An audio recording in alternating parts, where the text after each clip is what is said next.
Jensen Huang said it plainly, on record, in front of investors who'd paid to hear him be right. Quantum computing paired with AI was, in his words, very far away, and without America's most advanced accelerators sitting underneath it, effectively out of reach for anyone else.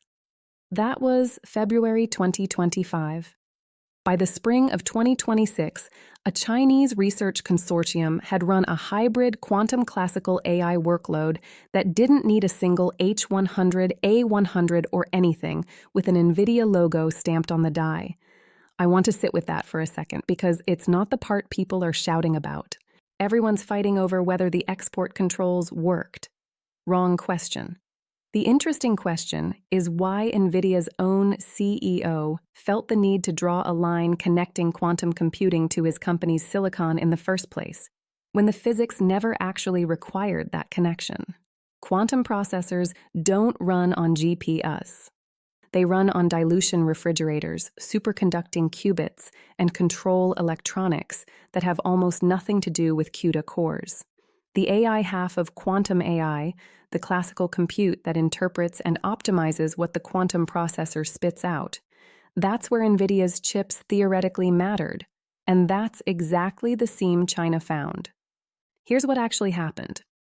Origin Quantum, working with the University of Science and Technology of China, paired a 105-qubit superconducting processor with a classical AI layer running on domestically fabricated Byron and Huawei Ascend accelerators, chips that, by raw benchmark numbers, sit a generation or two behind Nvidia's best.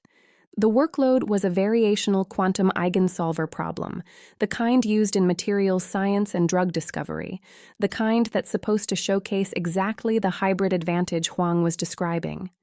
It ran. It completed. It wasn't elegant, and it wasn't fast by American lab standards, but it wasn't supposed to be possible at all, according to the framing coming out of Santa Clara. So which is it?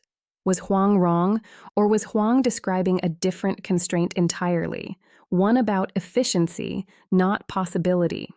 That distinction is going to matter more than anything else in this video, because I think both things are quietly true, and untangling them tells you something uncomfortable about how much of the chip war has become a war of narrative as much as silicon. There's a number I want you to hold on to: 105 qubits. Not because it's impressive on its own, Google and IBM have both cleared higher counts, but because of what China did with what's sitting underneath it. We'll come back to that. Let's talk about the mechanism, because China found a workaround is the kind of sentence that sounds satisfying and explains nothing. The classical AI layer in a hybrid quantum AI system does one job, mostly. It takes noisy, error-prone output from the quantum processor and cleans it up. Error correction, parameter optimization, the unglamorous statistical labor that makes a quantum result usable. Nvidia's argument, the one Huang has repeated in some form since 2023, is that this cleanup job scales brutally with qubit count, and that only its most advanced accelerators, the ones sanctioned out of China since October 2022, can do it fast enough to make hybrid quantum AI practical rather than theoretical. That's not wrong. It's just not the whole picture, and the University of Science and Technology of China team knew exactly where the gap was. Instead of trying to match Nvidia's raw throughput, they restructured the problem. Origin Quantum's team, in a paper submitted to RHIF in March 2026, described splitting the error correction workload across a cluster of Ascend 910B chips, rather than relying on a single high-end processor to do it alone. Distributed cleanup instead of centralized horsepower. It's slower per chip. It's less elegant, but distributed workloads scale differently than single-chip performance, and China has something the sanctions never touched: manufacturing volume on mature and near-mature nodes. You don't need the best chip if you can throw 40 adequate ones at the same problem and coordinate them well. This is the part that should sound familiar if you've followed the mature node story in Chinese semiconductors generally. The same logic SMIC has applied to legacy chip production, Huawei applied to smartphone silicon, and now a university quantum lab applied to one of the most advanced computational problems in physics. It's not a new strategy. It's the same strategy, one more time, in a domain nobody expected it to reach. There's a specific person in this story worth pausing on, Dr. Guo Guangcan, the physicist who's led USTC's quantum program since before most of Silicon Valley took quantum computing seriously. He's spent 2 decades building a domestic quantum research pipeline that Western coverage largely ignored because it wasn't producing headline qubit counts. While American commentary fixated on IBM's roadmap to 1,000,000 qubits, Guo's team was quietly solving a much less glamorous problem. How do you make a mediocre classical compute layer good enough through architecture rather than raw power? That's not the story of a breakthrough chip. It's the story of nobody watching the right layer of the stack. Remember that 105 qubit number from part 1? Here's where it starts to matter. It's not a qubit count story at all. It's a distributed system story wearing a quantum computing costume. Now, let me complicate my own argument, because I'd be lying if I said this was a clean victory. Distributed error correction across dozens of lower-end chips has a ceiling, and it's not a soft one. Quantum error correction is latency sensitive. The classical layer has to respond to a qubit's decoherence in microseconds, and every additional chip you add to a distributed cluster adds coordination overhead. Origin Quantum's own paper admits the workaround only holds up to roughly 150 qubits before the communication lag between chips starts eating whatever advantage the distribution bought them.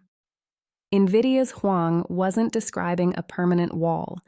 He was describing the point at which brute force centralized compute stops being optional, and by China's own published numbers, that point is close.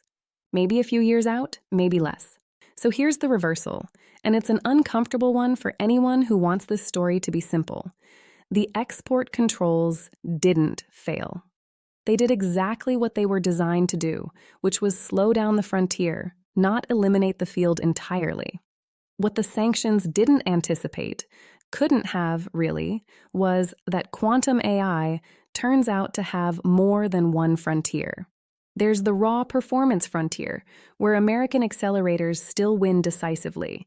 And there's the architecture and coordination frontier, where the constraint isn't chip quality at all, it's institutional patience for solving harder engineering problems with worse tools. China has, for about a decade now, been unusually good at exactly that second kind of problem. I want to be careful here, because it's tempting to turn this into a bigger claim than the evidence supports. One workload, one paper, one lab. This is not China catching up to Nvidia in any comprehensive sense. Origin Quantum's own benchmarks show the workaround runs at roughly a third of the speed a comparable Nvidia-based system would hit, if such a system were legally available to them. A third of the speed sounds bad until you remember the alternative wasn't buy the faster option. The alternative, under the sanctions regime, was nothing. 0, and they turned 0 into a third. There's also a policy layer worth naming honestly. The Bureau of Industry and Security's October 2022 controls and the tightened restrictions that followed in 2023 and 2024 were written primarily around AI training and inference performance thresholds, flops per chip, interconnect bandwidth, that kind of thing. Nobody at BIS was thinking about quantum error correction workloads when they drew those lines, because in 2022, hybrid quantum AI wasn't yet a category anyone treated as a near-term national security concern. The rules weren't beaten. They were written for a fight 3 years in the past by the time this workload ran. So where does that leave Jensen Huang's claim from February 2025? Technically defensible, practically outdated. He was right about the physics of scale. Centralized, high-throughput compute is still the only real path to quantum AI systems that operate past a few hundred qubits without falling apart at the coordination layer. He was wrong, or at least incomplete, about treating that as a hard gate rather than a threshold. China didn't disprove the constraint. It found the version of the problem small enough to solve without hitting it, and then it published the receipts. Here's what I keep coming back to, though, and it's not really about chips at all. For 4 years now, the entire framing of the US-China tech competition has assumed a kind of binary. Either the controls hold the line, or China finds a way around the physics. That's not what happened here. China didn't get around the physics. It found a different problem to solve, one that the physics didn't actually require Nvidia silicon to answer. That's a distinction with real consequences, because it means the next 15 sanctioned domains aren't going to fall the way people expect either. Not through smuggling, not through espionage, through someone quietly noticing that the constraint everyone assumed was fundamental was actually just a design choice. My prediction, and I'll stake something on this, within 18 months, you'll see Nvidia or another American firm start marketing a distributed, lower-tier accelerator cluster specifically for quantum error correction, not because they need to compete with China's workload on performance, but because Origin Quantum's paper just handed the entire industry a cheaper architecture, nobody was incentivized to explore, while the expensive, centralized version was still the only option on the table. Sanctions built to keep the ceiling in American hands ended up funding, indirectly, the research that lowers the floor for everyone. I'll admit something else, since I said I would give you my doubt. I'm not fully certain the 150-qubit ceiling in Origin Quantum's paper holds up under independent replication. It's one team's numbers, submitted, not yet peer-reviewed as of this writing. If it collapses to 80 qubits under scrutiny, this whole story gets smaller. If it turns out the constraint was self-imposed and it stretches to 300, the story gets a lot bigger and a lot more uncomfortable for Washington. Nvidia said quantum AI was impossible without American chips. It wasn't impossible. It was just inconvenient. And China, it turns out, has an enormous tolerance for inconvenience. That's the video.